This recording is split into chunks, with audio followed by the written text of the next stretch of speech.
Welcome to 99 and 25. I'm John Brooks, and joining me today, I'm excited to say, is our old friend. We haven't talked to him in a while, but our Cage Club colleague and co-founder of the Cage Club Network, the co-host of the Cage Club podcast, which is going to have a new episode very shortly, and Keanu Club, and the host of Third Time's a Charm, and the co-host of The Monsters That Made Us, and a bunch of other things. He's a busy man. Is Mike Manzi. How's it going, Mike? It's going pretty well, John. Thank you for having me. Pleasure to be here. Good to be back. Good to talk good old 99. Mm-hmm. You have some exciting things happening at The Monsters That Made Us. You just recently covered a 99 movie, and then all of its relative sequels and spin-offs. Oh, yes. So you did The Mummy, and now you're what, like Scorpion King 3? Is that where you're at now? We're getting there. Scorpion King 2 just released, but we are deep in the Mummy verse over at The Monsters That Made Us right now. I mean, we're all in.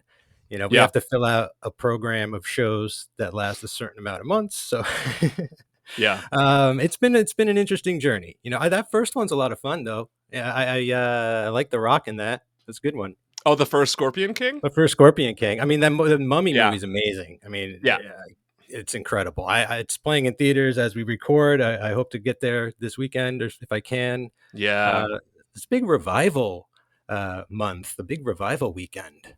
I like it. It's true. Well, there's a lot of 25th and 30th anniversaries of big landmark genre movies. So, of course, Phantom Menace is being re-released this weekend, and Mummy and Alien was out there last week. Alien was out for its 40th. The Crow is being re-released for its 30th. Alien's 45th. What am I talking about? It is the same age as I am. So that's right. Alien, Alien came out June or the 79? April. Yeah, the April before I was born. A different 9, but still a good 9. Yeah, or was it June? They re-released it in April, but was that did it come out in May or June? I can't remember. Anyway, a few months before I was born, so I should be able to remember that. But for some reason, big landmark movies came out in like 79, 94, 99. Where's Wild Wild West re-release? That's what we'll have to wait and see.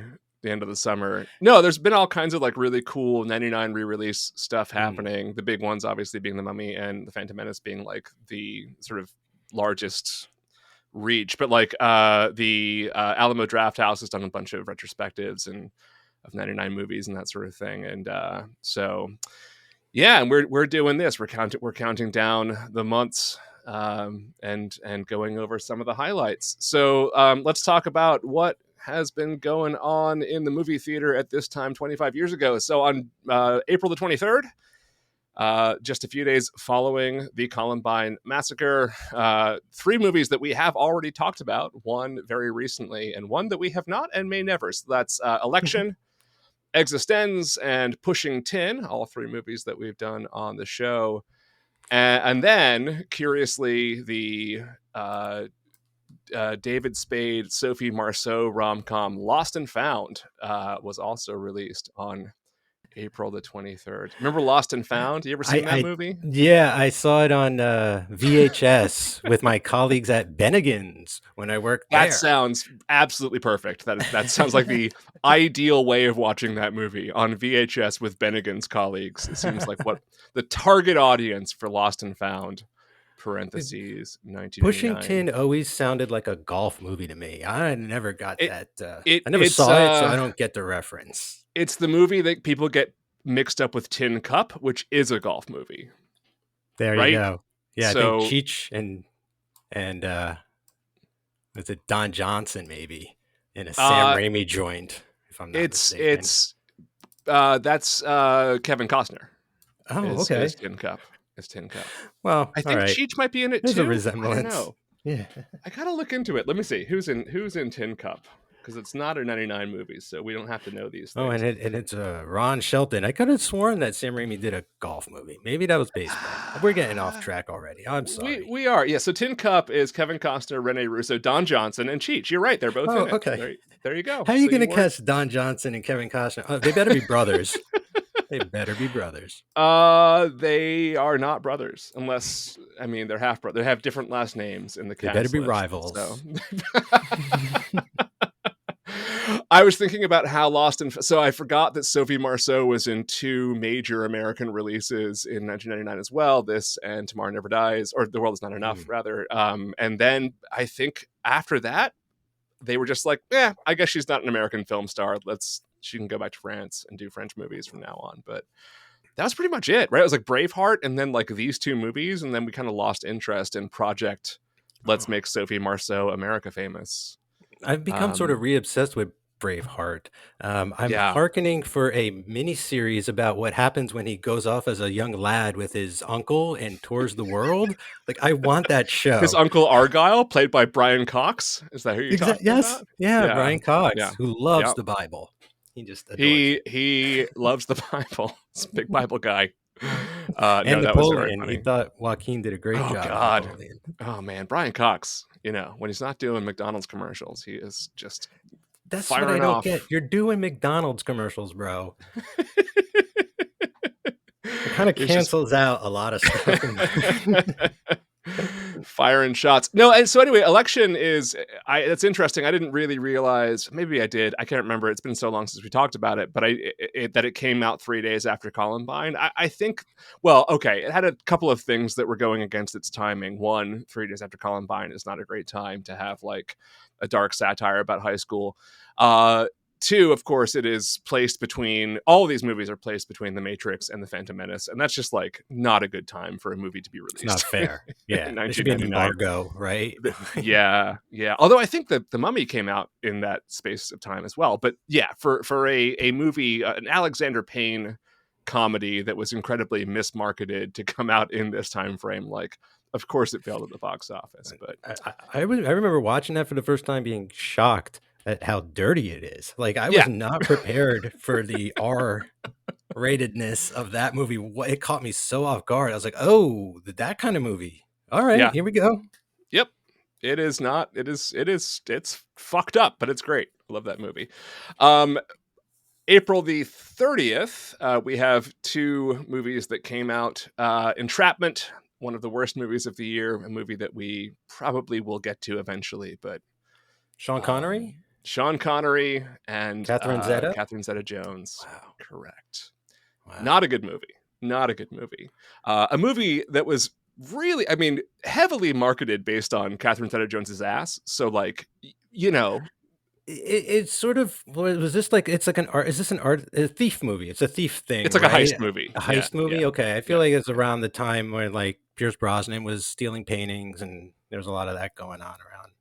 Same year. So yeah, it certainly, had a lot to compete against. But yeah, the trailer had Catherine Zeta-Jones crawling, doing like a army crawl right through like laser wires or something. And it's like just the shot of her ass, and it's like, this is all you've got to sell this movie on. And it worked for some people. I mean, some people obviously went to go see it for that reason. That was peak Catherine Zeta-Jones being a sex symbol. So and then also another movie that we also have covered, which is Idle Hands, which came out on the 30th. And of course there was some controversy about that because there was some you remember, I'm sure, that a lot of things were canceled and pushed back and rescheduled because of Columbine. And Idle Hands, a movie about murder at high school. It's so bizarre. Do you think they learned from Columbine when 9/11 hit? They're like, we gotta chill with some of these movies because we fumbled Columbine, like releasing dead high schooler movies and stuff like that. I mean, it's a horror. I mean, in their fairness, like, they weren't made after Columbine. No. It's just an unfortunate kind of timing. But it is, you would think that a studio would look at the metrics a little closer at that hour and be like, let's just give it a couple months. Yeah, I mean, and even we talked about this on the show countless times, but like the Buffy finale was postponed. Like a bunch of stuff was rescheduled. Oh, okay. I think that the Buffy finale, which includes the end of season 3, which includes at graduation, all of the school gets together and like takes down the mayor. in dragon form, and there's a lot of violence and shooting of things in high school, and so they thought that was probably inappropriate. Yeah, I mean, sure, it was a matter of like, this was not the first mass shooting at a school, but certainly the highest profile, and rescheduling a TV show is probably easier logistically than rescheduling a movie, and all that sort of thing. I just suppose, like, in retrospect, like, I remember them kind of blaming the movies a lot, at the time, like Matrix and whatnot. So it just, seems like that would have been something they went after at that time as well. It'd be like, well, it's the movie's fault. And it's like, well, then the movies have, let's take a look at which ones, reflect a little too closely what just happened. Yeah. Yeah, the Wikipedia article about Idle Hands even does mention this. It says the film's release was hindered by coming out the same month of the Columbine High School massacre, which even led distributor Columbia to consider a delay, ultimately canceling the premiere and seeing many theaters, especially in Colorado, where the school shooting happened, deciding not to screen Idle Hands. Senator Joe Lieberman, R.I.P. hero, berated Idle Hands in Congress as, quote, another grossly violent film targeted at teens that uses killing as a form of comic relief. Okay, and don't read EC Comics, blah, blah, for blah. the marketing campaign. Sorry to talk over you there. I thought you were done. But, like, yeah, it's that same old, crap. Like, comics are bad for you. Don't make horror comics. I love the Liebs as well, but, we're not always right. But look, movie's hilarious. I guess that's the thing. You sit down and you watch and you're like, oh, this movie's actually like got nothing to do with any of that. It's actually quite funny. So it's got that going for it. I guess, now when you watch it, you don't think of what happened. So that's good. That's true. Yeah. I was, when we covered it a few months ago, I was kind of genuinely shocked that it wasn't delayed. Because watching it now in that context, like, it is sort of like, oh God, like this is, there's a massacre at a gym at the end, right? Like, this is especially sort of, but it also, was a box office disaster and a critical disaster. And I think that, like, probably the movie itself suffered from that association. I don't think a lot of critics were willing to see it for what it was, because it's impossible to divorce yourself from the context of the time, right? So yeah, I mean, I don't think necessarily that you have to like cancel entertainment just because the world fucking sucks and awful things happen. I do think it's up to the creator's discretion, and like that's that. But I don't, I think obviously like the success of Idle Hands and the way that it was probably viewed by critics was directly associated with that event. And by the way, it's always fine to talk over someone once they start quoting Joe Lieberman. So that's just a universal rule. Okay. Feel better now. Yeah, stomp all over those words. Anyway, fuck you, Joe Lieberman. Glad you're dead. All right, April the 26th. This is big. NBC's The Tonight Show is broadcast in high definition. You see this? You hear about this? For the first time, making it the first late night program to be broadcast in this format. Host Jay Leno's guests are Salma Hayek, David Arquette, and Jewel. Basically the perfect late 90s celebrity lineup. Well, good faces for HD, I suppose. Good faces for HD. Well, yeah. Once you see David Arquette in HD, you never go back. That's what I was thinking of, not Jewel or Salma. But it's interesting. I wonder if they did it live. Have you seen these videos circulating on the internet about when countries went colorized with their television broadcast? No. And they kind of, so I come across most of them on X or Instagram, but I think Norway... You can call it Twitter. On Twitter. I think Norway has one I've seen in another country, but like they have like magicians on doing magic tricks and like the screen changes color as a result, but it's all just like timed out. Someone has like one of those giant crackers that might be from the UK. From what I know about Alan Partridge and his love of giant crackers. The big Yep. So so this makes me think of that in a lot of ways. I'll check this out, see the archival footage. That's wild. Do you remember when shows, especially because like it did start? I remember when Conan did it, because they would always make gags about like the letterboxing and all the extra space they had, right? At the top and the bottom. You would like push the sides or something sometimes, get it wider.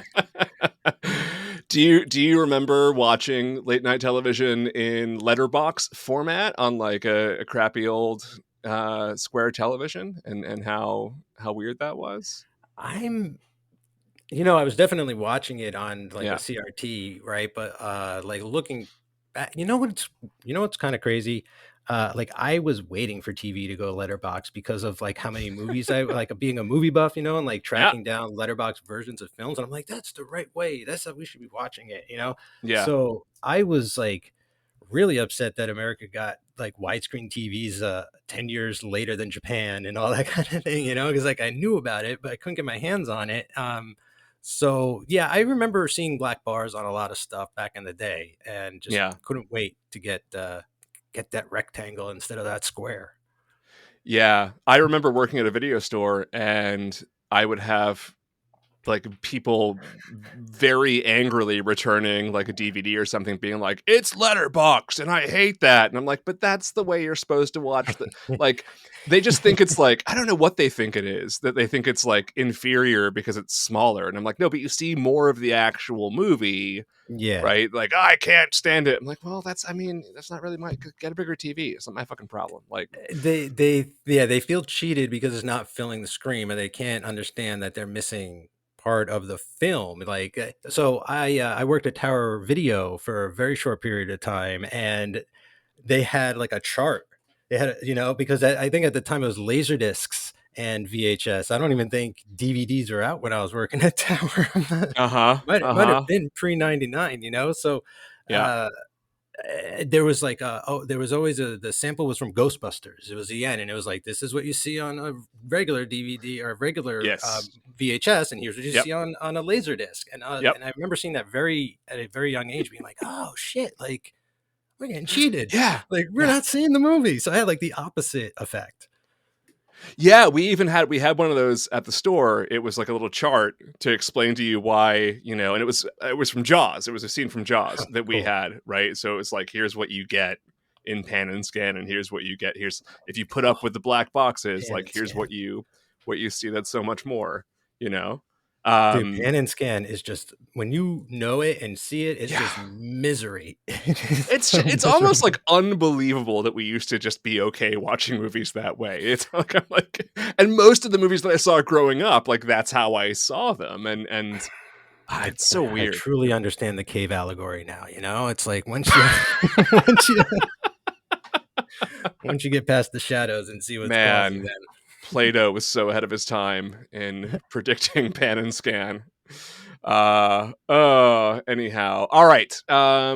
April the 27th, we got a couple of things in the world of music to talk about. So one of the most 1999 albums possible is released on this day. That is Songs from Dawson's Creek. You know what's fucking fun?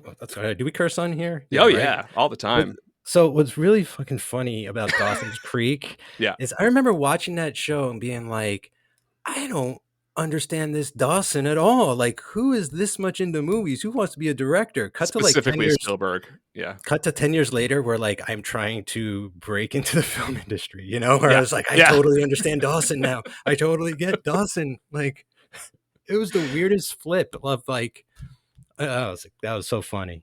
And I love all my our fellow film people on Twitter, but like the sheer number of aspiring filmmakers obsessed with Steven Spielberg, it's almost like prophetic that Dawson would have all these Spielberg posters in his room. He was like, that show, like he was like the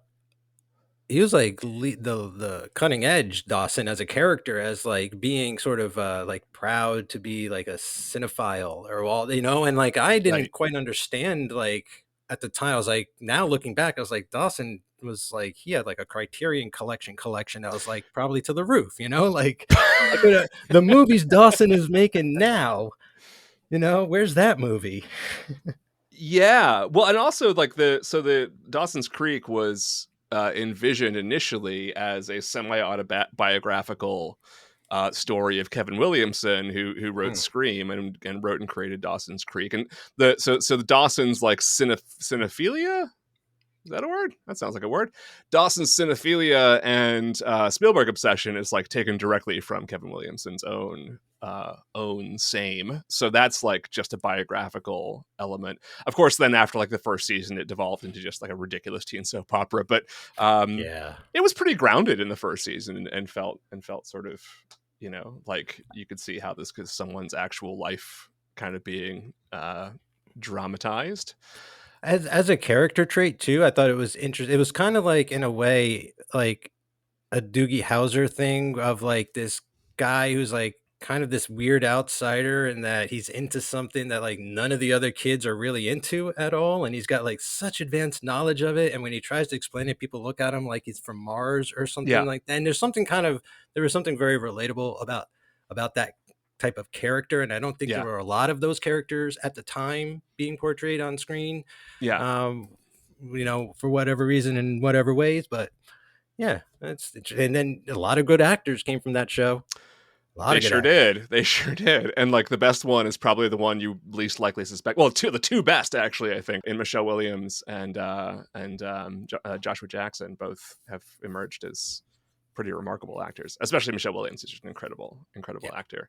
But yeah, if you watch Jen, you're like, okay, you might be good. Who knows? And of course, Go's own Katie Holmes. So the track list for songs from Dawson's Creek, there are in the listing, in the Wikipedia listing, there are 5 that are hyperlinked, which means the other 11 are basically non-entities as songs, though some of them are by artists that you will be familiar with. So the big ones, it starts with, of course, the one of the anthems of 1999, "Kiss Me" by Sixpence None the Richer. Followed by a song called "Lose Your Way" by Sophie B. Hawkins, who of course everybody remembers from the late 90s for "As I Lay Me Down to Sleep." Followed by a song called "Feels Like Home" by Chantal Kreviazuk. Do you remember Chantal Kreviazuk? I don't think so. I'm gonna have to look that one up. She's pretty great. So she probably her biggest breakthrough was that she wrote and performed the cover of "Leaving on a Jet Plane" for Armageddon. Okay, I remember that. Yeah. And she had a song around the late 90s called "Surrounded," which is a really, really great song. You probably heard it. If you listen to it, you recognize it probably right away. But she's also someone who like primarily is a songwriter. So she wrote a ton of songs for like Avril Lavigne and like a bunch of different sort of pop artists who tended not to do their own stuff. But yeah, she's a good songwriter. I don't know this song, but I'm not surprised that it wound up on the Dawson's Creek soundtrack. We also have a track from Sean Mullins. Remember Sean Mullins? Oh, name doesn't ring a bell. He's the guy with that really annoying song where it's mostly just talking and then it goes, "Everything's Gonna Be All Right," Rockabye, that song. Oh, okay. I recognize him. Yeah. Yep. We have a song from Jessica Simpson called "Did You Ever Love Somebody?" Then a bunch of people I don't remember. Wait, I only remember one song from this show. Is that the Jules? Is that this? I Don't Want to Wait. We're getting there. That's last on the soundtrack. Of course, you got to end with the banger. So we have "Blame It on the Weatherman" by Bewitched. I remember Bewitched, B****. And then finally, of course, "I Don't Want to Wait," parentheses theme song by Paula Cole. I didn't want to wait to reveal that. Sorry. No. And I do remember when Kevin Williamson, because Paula Cole was like, "Fuck no, I'm not having one of my songs on a WB show," right? Like, so she was very much an artiste and above all that nonsense. And it's like, are ya? That album was okay. Paula Cole was okay. I mean, I get why people like. There's some people who really loved her, and I kind of get it, but like, I don't know. Yeah. She was just kind of fine. I got to be honest. I thought 10,000 Maniacs sang that song until tonight. I Don't Want to Wait. Really? No, kind of. Like I wasn't positive who sang. No. Yeah, I mean, Paula Cole was certainly in the kind of Natalie Merchant sphere. It just gave me those feels, I suppose. You know. Yeah. I think what bothered me about Paula Cole is that she's one of the many people who like wanted to be Natalie Merchant but wasn't, right? And like that's sort of, so Yeah. she was Kind sort of of like like a Natalie Imbruglia in a way, right? She's like, kinda isn't she from kinda Australia? Wasn't she like Aussie's version of something? She was also on Neighbours, as every Oh my Australian is God. contractually required to be at some point I in can't their believe how much this show is life. making me remember things. I It's wild. know. That's what we do. April the 27th, also, in addition to Dawson's Creek, a album that meant a lot more to me than songs from Dawson's Creek did, and that is the unauthorized biography of Reinhold Metzner by Ben Folds 5. Were you ever a Ben Folds 5 guy? No, Did I you like gotta Ben admit, Folds 5? it's a blank spot, Yeah. but I got plenty of time at work to catch up. So, well, I've been meaning to get there. Reinhold Messner is the follow-up to what was the big breakout album for Ben Folds 5, Whatever and Ever Amen, which included Brick and like a bunch of other of the sort of bigger, well-known Ben Folds 5 songs. This was more of a concept album. It was sort of a narrative story, like and the title of it I've always found very amusing. Reinhold Messner was he climbed Mount Everest. I'm not sure like where he is in the rank of like climbing it or whatever. Is he still up there? Is he one of those guys? He's probably still up there. But Mm. apparently the reason why it's called the unauthorized biography of Reinhold Messner is that one of the band members had Reinhold Messner as the name on his fake ID. Okay. That's So pretty good. it's kind of the McLovin right. of Ben Folds 5 lore. Yeah, it's a great album. It's one of the albums from this era that I still go back to and listen to. I've always thought it would make a great musical, like like American. Is it American more Idiot. about like trying to buy beer than trying to climb mountains, like that kind of? Oh, it's much more about trying to buy beer than trying to climb mountains. The theme of it is basically like if there's a narrative theme, it's like a sort of fictional version of Ben Folds is like this down in his luck guy who like can't find his way in the world, who keeps disappointing his parents, keeps losing the love of his life, like that sort of thing, right? It's a very sort of like sort of like coming of age tale / loosely connected love stories. But yeah, it would make a really good musical, and I've always thought Ben Folds should write a musical. Like he's obviously got that sort of Broadway verve. Yeah, like I've seen him perform on talk shows. Like I know his music, I'm just not. I don't know his music. You know what I'm saying? Like, and it's always been very interesting, kind of eclectic. Like very much does his own thing. I feel stands out. Yeah. Ben, less time getting divorced and more time writing musicals. Okay, that's my advice to you if you're listening. In fact, that goes for everybody. Yeah. All right. Fewer divorces and less musicals about divorce. I don't want more them. Broadway musicals. Are you you're a wrestling fan, right? You like wrestling? Yeah, I'm actually getting right back in. I'm getting back into it now, as I've been watching a lot more recently. Mm-hmm. April 29th, 1999, the pilot episode of WWF Smackdown is broadcast on UPN. WWF and UPN, two things that no longer exist. As a single television special, the show would officially premiere again on the network with a new stage on August the 26th. The main event saw Stone Cold Steve Austin, a guy I've heard of, and The Rock, a guy you've heard of, team up to defeat the corporate ministry, something I have not heard of, but you might know that one. Okay. I watched. That show is still on, and it's weekly. It's WWE Smackdown now. It's WWE, and I've been watching it ever a couple weeks before the last WrestleMania. I started picking up ever since Vince got exiled permanently. I've been picking back up on it. I think a lot of people have gravitated back towards it. It's become way less raunchy, and a lot of it's back to the core. It seems like you're trying to get back to the core of what it was. So good stuff right now. Good fun stuff. Get back to storytelling, okay, and get right. Yeah.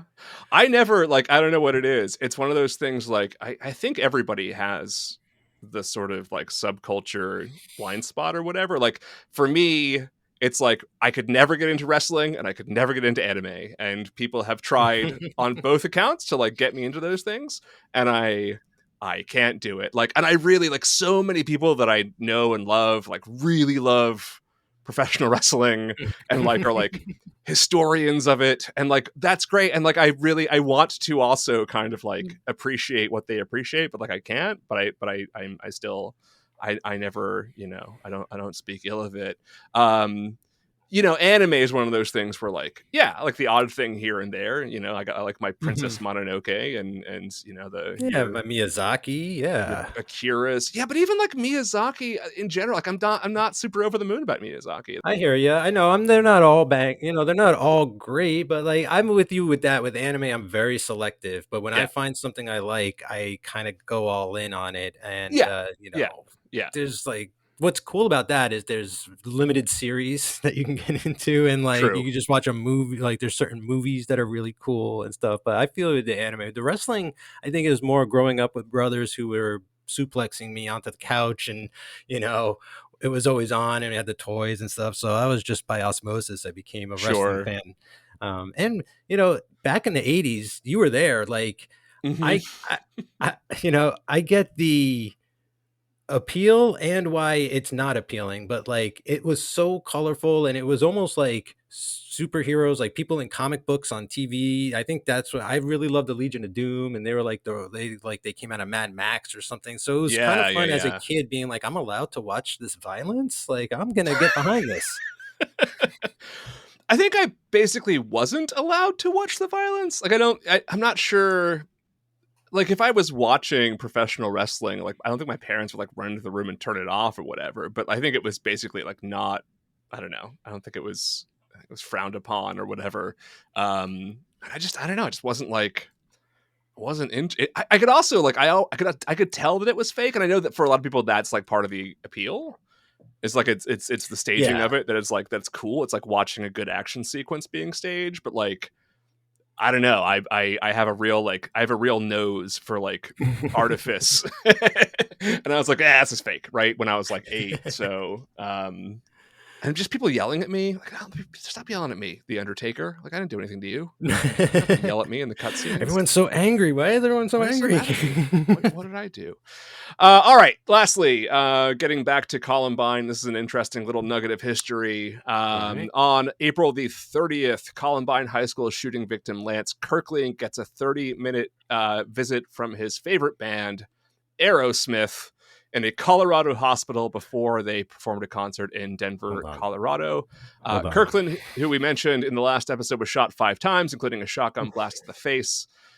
He recovered remarkably quickly and spoke very shortly after about how he felt good and fine and was on the mend, but was having a hard time dealing with the emotional toll of it. But he is someone who has routinely been aware of his own health and aware of his own difficulties and has sought help. He was pretty public about the fact about 10 years ago he began struggling with alcohol because something sort of triggered PTSD in him. But then he went and sought therapy and is reportedly still doing well. He keeps mostly a low profile, but Aerosmith famously showed up at the hospital in Colorado to go visit Lance Kirkland, and that made national news back when Aerosmith doing something would make national news. Well, that's the one thing is like this. I think it's amazing that this kid's favorite band, a high school kid in 1999, was this much into Aerosmith. Is like awesome. You know, it's just good for Aerosmith too. I mean, you know, having those fans out there. I mean, they kind of had a resurgence when we were in high school. They had like the Living on the Edge era and all that. Well, this is also, don't forget, this is like 1 year after Don't Want to Miss a Thing, right? So like they are.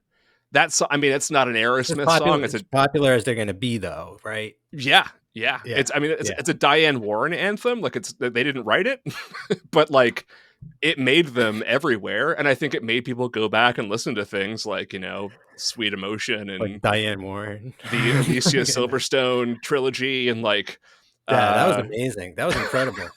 It was amazing. It was crazy. It was you're crying about it. That's how crazy and amazing it is. You got me. I thought that was intentional. I thought you did the no. I wish it was. Yeah, wish it was that quick this late. No, Aerosmith. It's weird because they are a band that I think has like 3 pockets of fandom. There's like the Dream On 70s true believers. Then there's the like 80s like kind of like the other band alongside Guns N' Roses that are like of almost this glam rock, glam, yeah, but like Ish. grungy glam. It's like a weird, bluesy. it's like a hard They were rock. always bluesy. They right? were bluesy. Yeah. I mean, they're great musicians. Like to a person, they were always phenomenal musicians. And then of course, like the '90s, then you have the Alicia Silverstone era, and the I Don't Want to Miss a Thing. So like, I can totally understand why a kid in high school in 1999 would have them as his favorite band. That makes perfect sense. What always struck me about Aerosmith is that they are the only band I know of where it's like their objectively best song is their first one, and then everything is like slightly worse after that. It's like is their first song "Walk This Way"? No, their first one is "Dream On." Like, no kidding. Okay, which is clearly the best song they've ever. I mean, like, there's nothing even close. Yeah, that is epic. It's operatic. It's everything. Talk about Broadway. Like, have Aerosmith write the book. Yeah, for whatever you're trying to do. Yeah, then you get like Toys in the Attic a little bit after that, and like the original Walk This Way before the Run DMC remix is like the early 1980s, and that's great. And like Sweet Emotion, great song, and then you go into this like weird 1990s, like the ballads and the Alicia Silverstone ones, and like they're still pretty. Got a gun. Yeah, like, what was that? It's like an after-school special song. Why did they do that song? Because they made millions of dollars by doing that song is why they did it. And like, have you heard that song lately? Like, it doesn't really follow good song logic in the sense of like structure and things. Like, it just does what it wants to do, and I kind of like it for that. But like, I don't know, I have a hard time following that song as an older person. A lot of Aerosmith's music does not follow any kind of coherent narrative logic. That's sort of a trend. There's a great SNL sketch from around this time. So it was like what's in the mid '90s. It was during the Adam Sandler, Mike Myers era, right? Where it's like Adam Sandler. It's like a infomercial for Aerosmith's greatest hits, and all the songs are some variation of Amazing, Crazy, or Crying. And it starts with and it's just Adam Sandler singing any one of those 3 words in like Steven Tyler voice.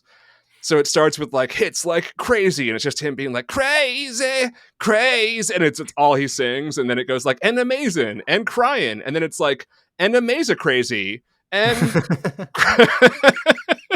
and Crying Amazing Craze, and like it's and he's just singing like whatever the person in the voiceover is as like a single lyric throughout the entire song. Very funny. I'm sure it's on YouTube somewhere. Go look it up, kids. It's a good one. And anyway, that concludes the month of April of 1999.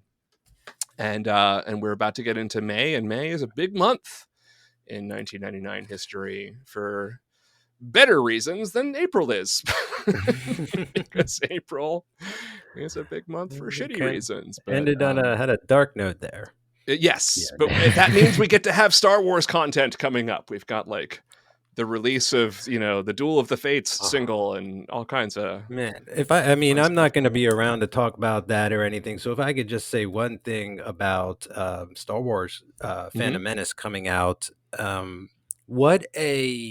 least I know for me, what a sort of release in a way from all the horrible stuff going on in the world at the time, to have finally been able to see that movie. You and I are I feel like we have different sort of memories from younger kids than us about that. Like I saw recently online, was it really as crazy as they thought?